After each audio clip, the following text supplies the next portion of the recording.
ఈరోజు మనం అందరం ఇక్కడ హిందూ సమ్మేళనం జరుపుకుంటున్నాం కదా.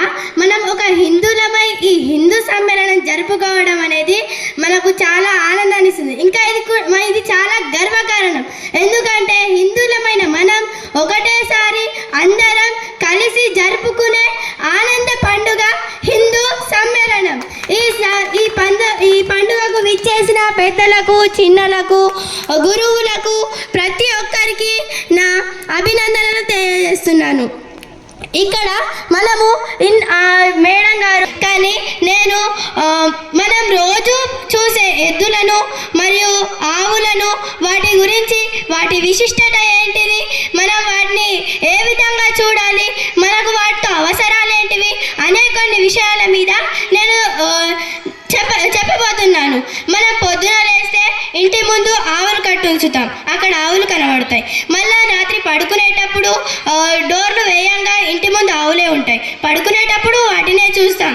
అంటే మన పూర్వంలో రాసింది ఏంటంటే మనం రాత్రి పడుకునేటప్పుడు ఒక దాని గురించి ఒక గొప్ప మాట, అంటే గొప్పగా పొగిడి పడుకోవాలన్నమాట.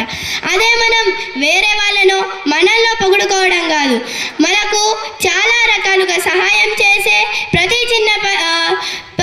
చిన్న పనిలో తన సహాయాన్ని అందించే ఒక గోమాతను స్మరిస్తే చాలు. అది ఇంకా ఎలా అంటే మనకు గోమాత అనేది పౌష్టికాహారం ఇస్తుంది. పాలు, నెయ్యి, పెరుగు అలా.